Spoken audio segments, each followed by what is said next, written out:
The time, 17 minutes to 9. The Prime Minister told the Telegraph this morning that the gender pay gap is an injustice, one of the burning injustices that mar our society. Equality for women is a right, and she tells us we should rid ourselves of outdated gender stereotypes. Not everyone is impressed, though. Some, of course, say the government hasn't gone far enough to tackle unequal pay. The average pay gap figures for big businesses have to be published by the end of today, but that's not nearly enough. Others say she's barking up the wrong tree. The figures measure aggregate pay. It simply reflects that more women take time out to have children, etc. The psychologist Jordan Peterson has made quite a splash in recent times, challenging gender pay complaints. I asked him what the counter-argument was to the points the Prime Minister was making this morning. Well, the counter-argument is to be a little bit more sophisticated in your statistics. These broad-based comparisons of gender and salary are not sufficiently sophisticated to capture the variability in the data, not by any stretch of the imagination. You'd fail a first-year social science student for producing a project like that. I think what the Prime Minister would say is that, yes, she understands that these are very broad sets of data, but what they describe is an experience where women going to work are in places where they're paid less. They are in atmospheres where they're paid less. Their experience of life isn't as fair and equal as it should be. Yeah, well, when I look at something like that, I like to look at the facts and not to look at arguments about how people feel about what's happening. First of all, there's elementary reasons why men are paid more than women. For example, the first thing you'd look at if you were a statistician is the median salary the same?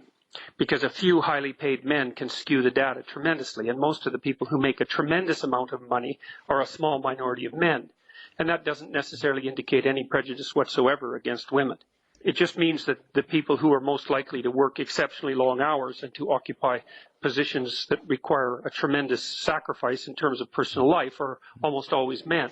But then maybe one of the answers there, on that then, one of the answers might be, and I'm not sure the Prime Minister would disagree with that, but she would say, well, let's do something about it. Let's make those top jobs different if we need to, so that women are more attracted to going into them. You can't make those top jobs more attractive because they require a certain set of skills that aren't transferable. So, for example, if you're going to occupy a top executive position, you have to be willing to work something in the neighborhood of 80 hours a week. That's all you ever do. That's your life.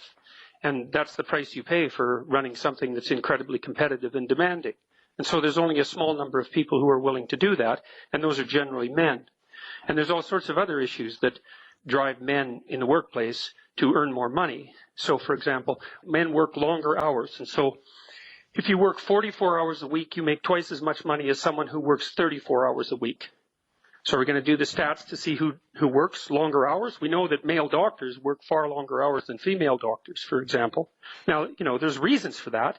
The general reason is that women have more duties on the childcare front, but no one's figured out how to monetize that. Men are more likely to move to work. Men are more likely to do dangerous jobs. Men are more likely to go into STEM fields. And in executive positions, they're more likely to take positions like sales, where the pay is higher than positions like human resources. To analyze pay by gender is a completely inappropriate statistical analysis. But you describe all those things. You describe all those things as if they're a given. They just have to be because of differences between men and women. They don't have to be, do they? And that's the point the Prime Minister's making. No, the point that she's making fundamentally is that there's some evidence that women taken globally earn less than men taken globally if you do the statistics badly, and that indicates that society is unfair. And it's not a reasonable point. You can't make a case that there's a gender gap when you do the statistics badly. I understand that, but a lot of people listening might be saying, hang on a second, I experience in my own life again and again, from being told at school that you're not going to be as good at maths through to all the things that happen to you during your life. Again and again, as a woman, I'm told, and I live an experience where I have fewer opportunities. And then I look at the gender pay gap, and it does exist on aggregate, and I think, well, that's another thing that holds me down. Look, if people want to use bad information to generate social policies that are going to be problematic, that's up to them. but it's going to cause a tremendous amount of trouble, because the reality of the situation is that you can't take a complex multifactorial phenomena like wage differential and reduce it to a single variable, no matter how much you want to or how much it makes you feel good. Jordan Peterson, thank you very much. 12 minutes.